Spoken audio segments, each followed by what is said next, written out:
Bismillahirrahmanirrahim. Assalamualaikum warahmatullahi wabarakatuh. Alhamdulillahilladzi hadana lihadza wa ma kunna linahtadiya laula an hadanallah. Asyhadu an la ilaha illallah wahdahu la syarikalah wa asyhadu anna Muhammadan abduhu wa rasuluhu la nabiyya ba'dah.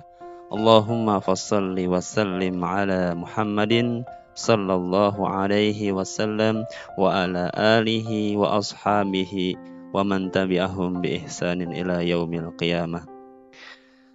Sahabat sekalian, alhamdulillah pada kesempatan yang pertama ini alhamdulillah kita berjumpa di channel Tadabbur Hikmah.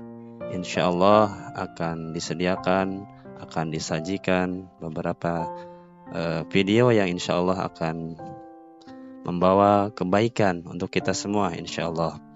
Pada kesempatan kali ini saya akan membahas tentang syarah kitab Arba'in An-Nawawiyah dalam kitab Al-Wafi karangan Dr. Mustafa Dib Al-Bugha dan Muhyiddin Nistu. Baik, kita akan memasuki hadis yang pertama yang bertema tentang niat. Bismillahirrahmanirrahim. An Amiril Mu'minin Abi Hafsin Umar ibn al-Khattab radhiyallahu anhu qala Sami'tu Rasulullah sallallahu alaihi wasallam yaqul innamal a'malu binniyat wa innama likulli imri'in ma nawa faman kanat hijratuhu ila Allah wa rasulih fahijratuhu ila Allah wa rasulih wa man kanat hijratuhu lid-dunya yusibuha aw imra'atin yankihuha fahijratuhu ila ma hajara ilaih. Rawahu Bukhari wa Muslim. Artinya, dari Amiril Mukminin Abu Hafsin Umar bin Khattab radhiyallahu anhu berkata, aku mendengar Rasulullah sallallahu alaihi wasallam bersabda, semua amal perbuatan tergantung niatnya, dan setiap orang akan mendapatkan sesuai apa yang ia niatkan. Barang siapa berhijrah karena Allah subhanahu wa ta'ala dan Rasulnya, maka hijrahnya untuk Allah subhanahu wa ta'ala dan Rasulnya. Dan barang siapa berhijrah karena dunia yang ia cari, atau karena wanita yang ingin ia nikahi, maka hijrahnya untuk apa yang ia tuju.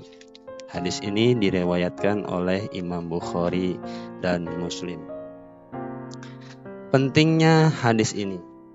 Hadis ini sangatlah penting karena menjadi orientasi seluruh hukum dalam Islam. Ini bisa dilihat dari pendapat para ulama, yaitu yang pertama Abu Daud pernah berkata, hadis ini setengah dari ajaran Islam. Karena agama bertumpu pada dua hal, yakni sisi lahiriah atau amal perbuatan dan sisi batiniah yaitu niat.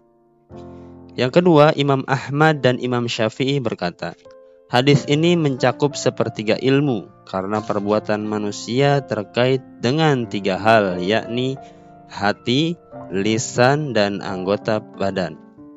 Sedangkan niat di dalam hati merupakan salah satu dari tiga hal tersebut. Mengingat urgensinya, maka banyak ulama yang mengawali berbagai buku dan karangannya dengan hadis ini. Seperti Imam Bukhari menempatkan hadis ini di awal kitab sahihnya. Kemudian Imam Nawawi menempatkan hadis ini pada urutan pertama dalam tiga bukunya, yakni Riyadhus Shalihin, Al-Adhkar, dan Al-Arba'in An-Nawawiyah. Ini dimaksudkan agar pembaca menyadari pentingnya niat, sehingga ia akan meluruskan niatnya hanya karena Allah subhanahu wa ta'ala, baik ketika menuntut ilmu atau melakukan perbuatan baik yang lainnya.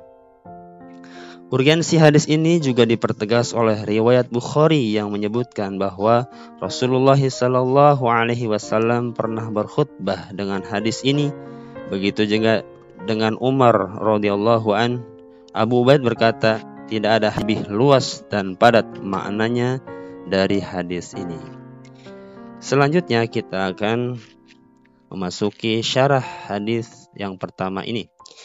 Yang pertama adalah syarat niat. Para ulama sepakat bahwa perbuatan seorang mukmin tidak akan diterima dan tidak akan mendapatkan pahala kecuali jika diiringi dengan niat. Dalam ibadah inti seperti sholat, haji, puasa, niat merupakan rukun. Karenanya, ibadah-ibadah tersebut tidak sah jika tidak dilakukan dengan diiringi niat. Adapun dalam ibadah yang merupakan sarana dari ibadah inti seperti wudhu dan mandi, ada perbedaan pendapat di kalangan para ulama. Seperti mazhab Hanafi menyebutkan bahwa niat merupakan penyempurna untuk mendapatkan pahala. Sedangkan mazhab Syafi'i dan ulama-ulama lain menyebutkan bahwa niat merupakan syarat sahnya sebuah ibadah. Oleh karena itu, ibadah-ibadah tersebut tidaklah sah kecuali jika diiringi dengan niat. Syarah yang kedua yaitu waktu dan tempatnya niat. Waktu niat adalah di awal ibadah, seperti takbiratul ihram untuk sholat, ihram untuk haji, sedangkan puasa maka diperbolehkan sebelumnya, karena untuk mengetahui masuknya waktu subuh sangatlah sulit. Niat bertempat di dalam hati, namun demikian boleh saja diucapkan untuk membantu konsentrasi hati. Juga disyaratkan menentukan secara tepat ibadah yang hendak dilakukan. Jadi tidak cukup hanya dengan berniat untuk melakukan sholat secara umum, namun harus ditentukan sholat zuhurkah, sholat asarkah, atau sholat yang lainnya. Syarah yang ketiga tentang keharusan hijrah. Hijrah dari negeri kafir ke negeri Islam adalah wajib bagi seorang muslim jika ia tidak bisa melakukan ajaran Islam dengan terang-terangan.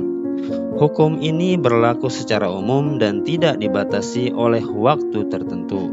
Sedangkan hadis yang mengatakan tidak ada hijrah setelah Fathul Makkah atau penaklukan kota Makkah, tidak ada hijrah setelah penaklukan kota Makkah, maka maksudnya adalah tidak ada hijrah dari Makkah setelah peristiwa Fathul Makkah, karena Makkah sudah menjadi negeri Islam. Kata hijrah juga dipergunakan untuk hal-hal yang dilarang Allah Subhanahu wa taala. Orang yang menjauhi hal-hal yang dilarang Allah Subhanahu wa taala disebut seorang muhajir atau orang yang sudah berhijrah. Begitu juga dengan seorang muslim yang tidak mau menegur saudaranya sesama muslim selama 3 hari. Begitu juga dengan wanita yang tidak mau berhubungan badan dengan suaminya. Seorang muslim kadang-kadang diharuskan untuk menjauhi saudara-saudaranya yang sedang berbuat maksiat. Ia juga diperbolehkan menjauhi istrinya yang tidak taat kepadanya sebagai pelajaran bagi sang istri. Poin keempat, orang yang berniat melakukan kebaikan, namun karena satu atau hal lain, misalnya sakit parah atau meninggal dunia, sehingga ia tidak bisa melaksanakannya, maka ia tetap akan mendapatkan pahala. Al-Baydawi pernah berkata, amal ibadah tidak akan sah kecuali jika diiringi dengan niat, karena niat tanpa amal diberi pahala, sementara amal tanpa niat adalah sia-sia. Perumpamaan niat bagi amal ibarat ruh bagi jasad. Jasad tidak akan berfungsi jika tanpa ruh, dan ruh tidak akan tampak jika terpisah dari jasad. Poin kelima, hadis ini mendorong kita untuk ikhlas dalam segala perbuatan dan ibadah agar mendapatkan pahala di akhirat serta kemudahan dan kebahagiaan di dunia. Yang terakhir, semua perbuatan baik dan bermanfaat jika diiringi niat yang ikhlas dan hanya mencari keridhaan Allah, maka perbuatan tersebut adalah dinilai ibadah. Demikian pembacaan syarah hadis Arba'in di dalam kitab Al-Wafi. Kitab ini cukup tebal, berisikan tentang makna dari hadis Arba'in An-Nawawiyah. Mudah-mudahan bermanfaat. Mudah-mudahan kita bisa mengamalkan isi dari hadis yang pertama tentang pentingnya niat karena Allah Subhanahu wa taala. Demikian, jangan lupa untuk subscribe channel ini insyaallah. Wassalamualaikum warahmatullahi wabarakatuh.